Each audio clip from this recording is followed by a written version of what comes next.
Welcome. Welcome to Dravorn Faction. Here is your host and narrator, Metal, and today we will be talking about something quite special, as you can see per picture. This is a Dravorn Titan, and Titan it is. So let's talk about it. A Dravorn Titan is not built to conquer. That is the first thing to understand.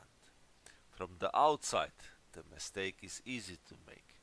30 meters tall, black armor, 6 great wings rising behind it like a blade shadows, a massive execution sword in its hand, cracked with a red lightning plasma trap beneath the volcanic glass. To an outsider, that looks like a weapon made to dominate worlds. But that is not what Dravorn Titan is. A Dravorn Titan is a border answer. It is what the Dravorn built for the moment when speech has failed, warning has failed, evacuation is threatened, and no lesser force can keep protected life alive. The Dravorn itself is not an empire. They do not claim the galaxy. They do not demand worship. They do not force salvation on worlds that refuse them. Inside, they protect life.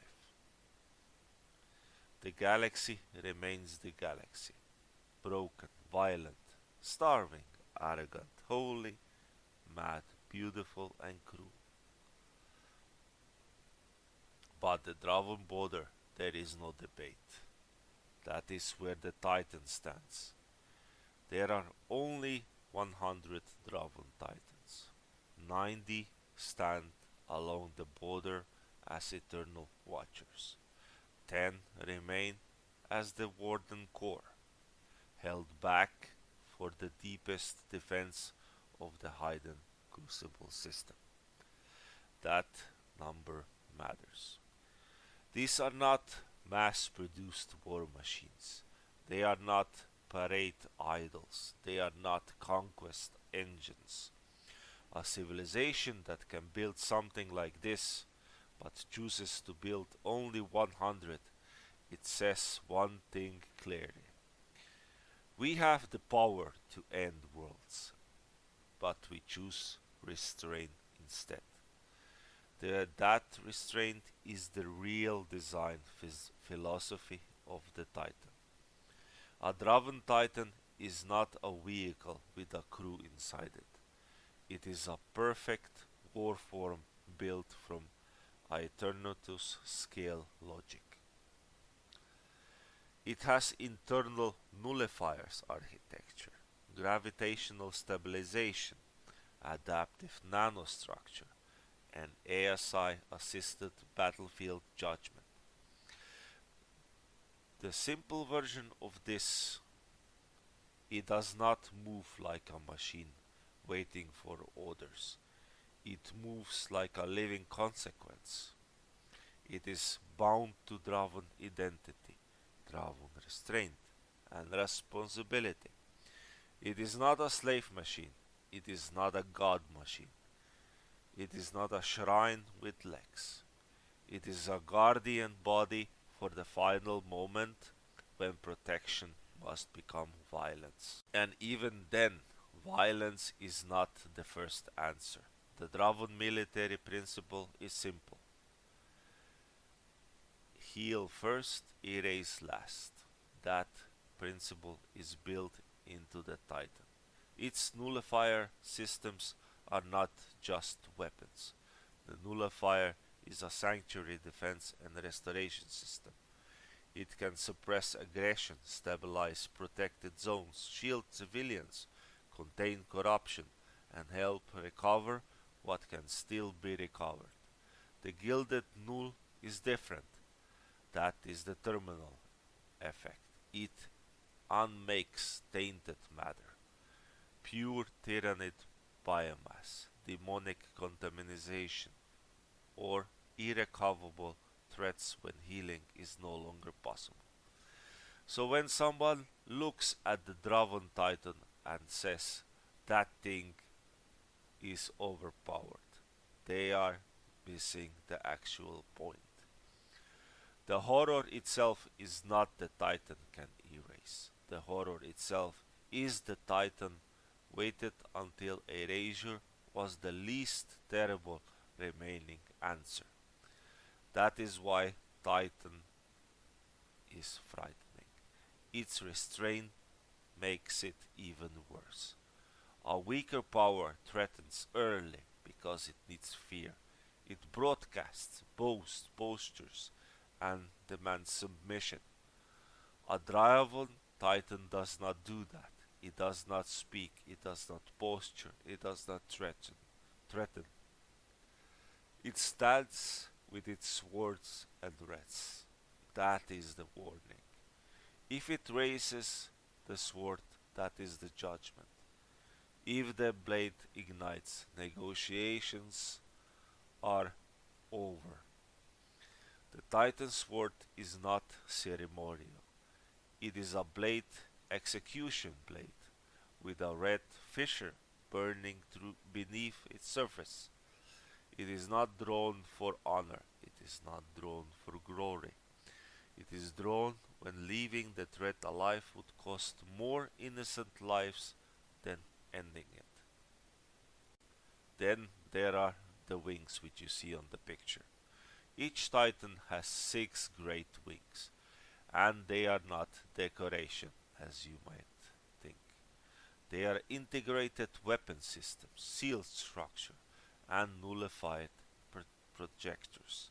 They can become shield vanes, blades, spears, lances, arrows, anti-swarm cutting field, and long-range directed energy beam emitters. Against the swarm, the wing becomes a moving wall of destruction. Against artillery, they become shield geometry. Against corruption, they become nullifier channels. Against the planetary breach, they become a moving border. The Titan is not just a large warrior. It is the border made physical. But the Dravorn do not send Titans at every problem. The Dravorn have smaller answer first. Bal. Bal can speak before the Dravorn Lord must carry the final burden. Sanctuary law can warn, contain, exile, or correct. Black Ops can cut the wires before the room catches the fire. Specs Ops can remove a bounded target. Gates can move people. Farmers can arrive with bread and prove the Dravorn are not just another masterclass. The Titan comes after all of that. The Titan comes with smaller answers would only waste lives. That matters because Dravorn are powerful, but they are not infinite. Their true population is small, roughly 10 to 15,000 species. And that is not all of them as combat capable. Their real weakness is not where they can win clean battle. Their weakness is scale, time, consent, secrecy, triage, and arriving too late. They cannot save everyone. They cannot be everywhere. They cannot force every world into sanctuary without becoming the thing they oppose. So the Titans stand at the border, not to conquer what lies outside, but to prevent what lies outside from reaching inside. That is why they are calling the Eternal Border Watchers. Against ordinary civilization, a Dravorn Titan is restraint. Against the Devourer, which comes, it is hope. The Tyranids are not terrifying because one monster is strong. They are terrifying because they are endless. Spores, infected worlds, synapses chains, adaptation, hunger, and the horror of scale. They create the question the Dravorn hate the most. Who can be reached before it is too late? That is where the Titans become more than a deterrent. It holds evacuation corridors. It breaks bio-titans. It burns infestation mass when nothing recoverable remains. It shields civilians.